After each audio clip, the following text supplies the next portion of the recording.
गांव के किनारे एक टूटी सी झोपड़ी में हरिया और उसकी पत्नी सीता रहते थे। बहुत गरीब थे। हरिया खेतों में मजदूरी करता था और सीता दूसरों के घर बर्तन मांजती थी। एक दिन दोनों को कोई काम नहीं मिला।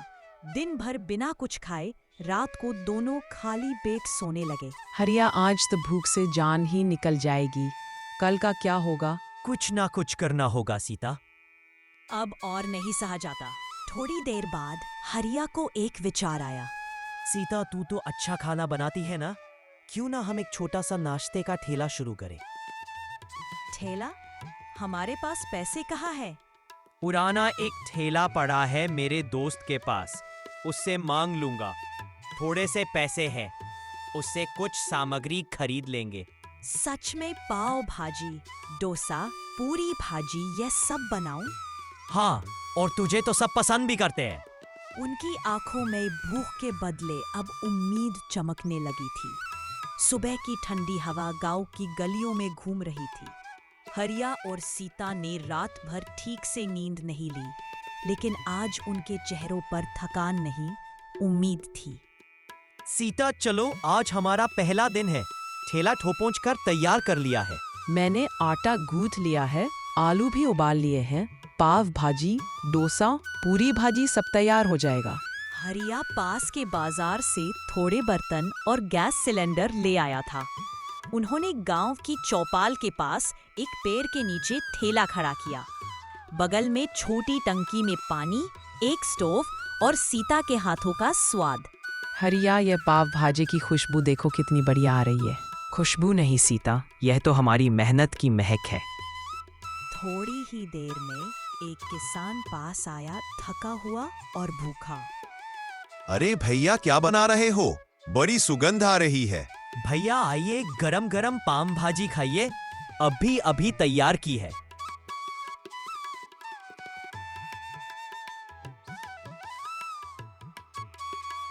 बाप रे, इतना स्वाद तो शहर के होटल में भी नहीं मिलता। क्या नाम है आपके ठेले का? नाम तो अभी सोचा नहीं, पर आप रख दो। सीताराम नाश्ता ठेला कैसा रहेगा? बहुत बढ़िया, हमारे नाम से ही हमारी पहचान होगी। धीरे धीरे और लोग आने लगे। कोई डोसा मांगता, कोई इडली, कोई पूरी भांजी। सीता बिना थके सबको खिलाती रही। हरिया प्लेटें धोता, पानी भरता और ऑर्डर लेता। शाम तक उनके पास छोटी सी कमाई थी, पर वो खुशी अनमोल थी। सीता देखो, आज पहली बार इतना कमाया और सबने हमारे खाने की तारीफ की। आज भूखे नहीं सोएंगे हरिया, और कल और अच्छा बनाएंगे। उस दिन के सूरज ने एक नई शुरुआत की गवाही दी थी। मेहनत से जन्मी उम्मीद की शुरुआत।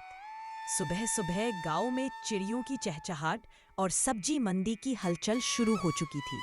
हरिया और सीता पहले से तैयार थे। आज उन्होंने और भी चीजें बनाई थीं। गरमा गरम इडली, सांभर और मसाला डोसा। सीता, आज जरा और टेस्टी बना देना, कल सबने बड़ी तारीफ की थी। टेंशन मत लो, आज तो नारियल की चटनी भी बनाई है, सब उंगलियां चाटते रह जाएंगे। सीता के हाथों में एक खास बात थी। जितना प्यार वो डालती थी, उतना ही स्वाद हर चीज में आता। ठेला खुलते ही भीड़ लगने लगी।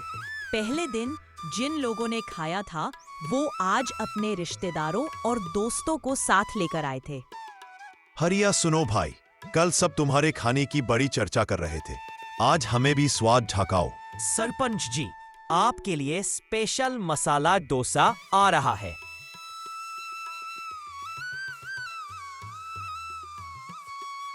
सरपंच जी, चटनी जरा और लेना चाहेंगे। हाय राम, ऐसा स्वाद तो मैंने शहर के होटल में भी नहीं खाया। तुम लोग तो कमाल कर रहे हो। सब तरफ से तारीफें ही तारीफें मिलने लगी। एक बुजुर्ग महिला जो रोज मंदिर जाती थी, ठेले के पास आई। बेटा, 2 इडली दे दो। दांत नहीं है मगर भूख है। दादी चिंता मत करो, गरम गरम सॉफ्ट इडली और हल्का सांबर दे रही हूँ।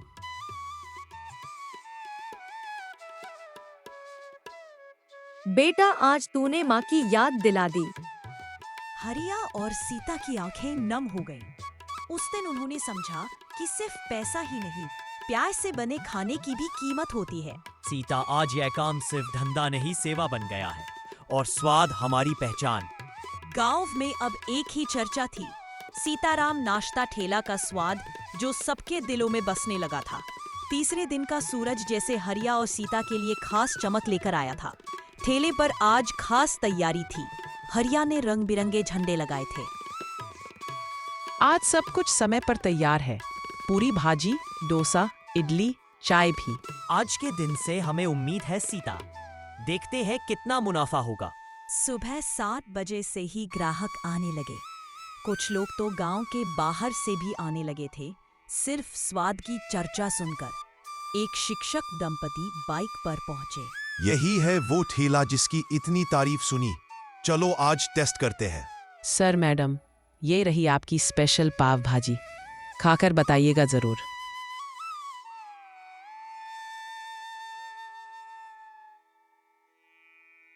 उफ, ये स्वाद, क्या बात है।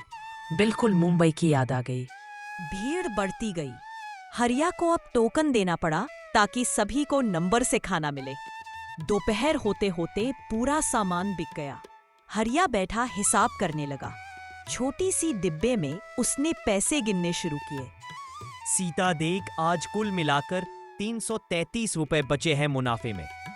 इतने पैसे हमने कभी एक दिन में नहीं कमाए थे, और वह भी अपने हाथों के स्वाद से। आज सच में मन को तृप्ति मिल गई। उस शाम दोनों ने पहली बार मिलकर एक कटोरी खीर बनाई, अपनी मेहनत की मिठास के रूप में। हरिया, तूने जो सपना देखा था वो अब सच होने लगा है। और तूने जो स्वाद दिया, उसने हमें गांव की पहचान बना दिया।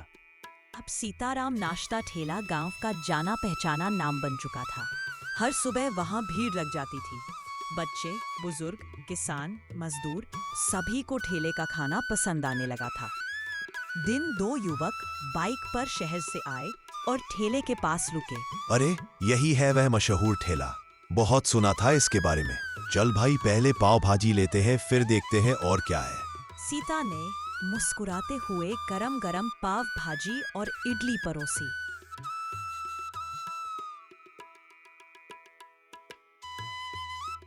क्या स्वाद है। लेकिन भैया, एक बात कहूं, आपके खाने में तो बहुत स्वाद है, लेकिन नॉनवेज कुछ नहीं है। कोई चिकन बिरयानी, तंदूरी? हरिया और सीता थोड़े चौंक गए। उन्होंने कभी नॉनवेज बनाने का सोचा ही नहीं था। हमने अभी तक तो केवल शुद्ध शाकाहारी ही रखा है। भैया, अगर नॉनवेज भी शुरू कर दो तो समझो पूरे गांव और आसपास के इलाके में आपका ही राज हो जाएगा। सीता, क्या हमें नॉनवेज शुरू करना चाहिए? लोग मांग तो रहे हैं। देख हरिया, अगर हम साफ सुथरे ढंग से बनाएं और स्वाद से समझौता ना करें तो क्यों नहीं। ठीक है, कल से हम धीरे धीरे शुरुआत करेंगे चिकन बिरयानी और तंदूरी से। पर ध्यान रखना, हम सब्जी वाले व्यंजन भी वैसे ही बनाएंगे। सबका स्वाद अलग रहेगा। अगली सुबह सीता ने जल्दी उठकर खास तैयारी शुरू कर दी। आज पहली बार उसके हाथों से नॉनवेज बनने वाला था। रसोई से मसालों की सुगंध और भुने हुए प्याज की खुशबू आ रही थी। बना है जैसा तू शहर से सीख कर आया था। बहुत बढ़िया। और देख, चिकन अच्छे से गलना चाहिए। बिरयानी में स्वाद तभी आएगा। जैसे ही लोगों को खबर लगी कि सीताराम ठेले पर नॉनवेज मिल रहा है, भीड़ उमड़ पड़ी। सबसे पहले वही 2 युवक फिर से आए जो सुझाव देकर गए थे। अरे वाह, आपने तो वाकई हमारी बात मान ली। चलो भाई, आज तो दावत हो गई। पहले हमारी स्पेशल बिरयानी खाइए, फिर बताइए कैसी बनी है।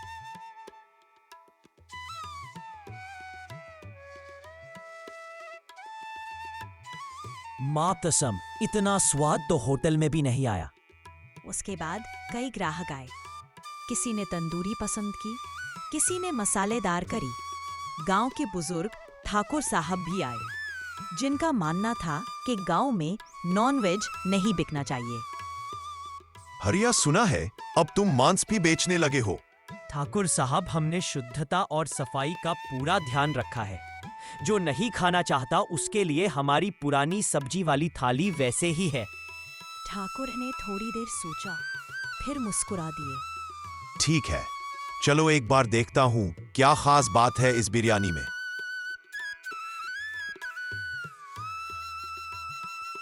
खाने के बाद ठाकुर साहब चुपचाप बोले। हरिया, आप समझा कि यह सिर्फ खाना नहीं, यह तो दिल जीतने वाला स्वाद है। उस दिन सीता और हरिया को एहसास हुआ कि उन्होंने एक बड़ा कदम उठाया है और सही दिशा में।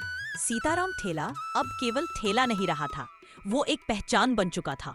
ग्राहकों की संख्या दिन ब दिन बढ़ती जा रही थी। नाश्ते से लेकर दोपहर और शाम तक लोग स्वाद लेने आते थे। सीता, अब तो ठेले पर जगह कम पड़ने लगी है। लोगों को बैठने तक की जगह नहीं मिलती। हाँ, कई बार ग्राहक खड़े खड़े खाते हैं और कुछ तो वापस लौट जाते हैं। कुछ करना होगा। रामू ने सोचा और फिर गांव के बाहर एक बड़ा पीपल का पेड़ याद आया जिसके नीचे खाली जगह थी। वहां कभी कभार बैलगाड़ियां खड़ी होती थी, लेकिन बाकी समय वो जगह खाली रहती थी। सीता, क्यों ना हम उस पेड़ के नीचे अपना ठेला शिफ्ट कर दें? वहां छाया भी है और जगह भी। बिल्कुल सही सोच है। वहाँ टेबल कुर्सियाँ भी रख सकते हैं, जैसे छोटा होटल। अगले ही दिन दोनों ने उस पेड़ के नीचे साफ सफाई की। टीन का एक छोटा छप्पर डाला, 4 लकड़ी की बेंचें और कुछ प्लास्टिक की कुर्सियां रखी। साथ ही एक बड़ा तवा और 2 गैस स्टोव भी खरीद लिए। अब वो ठेला नहीं रहा, एक खुला छोटा सा होटल बन गया था।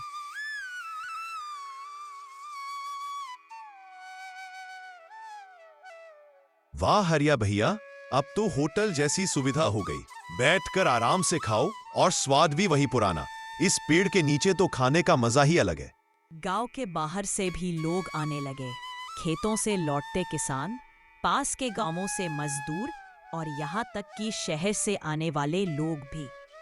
सबसे ज्यादा डिमांड थी उनकी मसालेदार बिरयानी और तंदूरी की। हरिया, अब ये सिर्फ काम नहीं रहा, ये हमारा सपना बन गया है और वो सपना अब पेड़ के नीचे साकार हो रहा है। सीताराम भोजनालय अब एक ठेले से बढ़कर गांव की शान बन चुका था। हरिया और सीता अपने सपने की उड़ान में अब खुले आसमान में थे। गरीबी को पीछे छोड़कर, स्वाद और सच्चाई की राह पर चलकर उन्होंने अपनी दुनिया को खुद रचा था। और यही थी एक ठेले से शुरू हुई कहानी की स्वाद भरी शानदार उड़ान।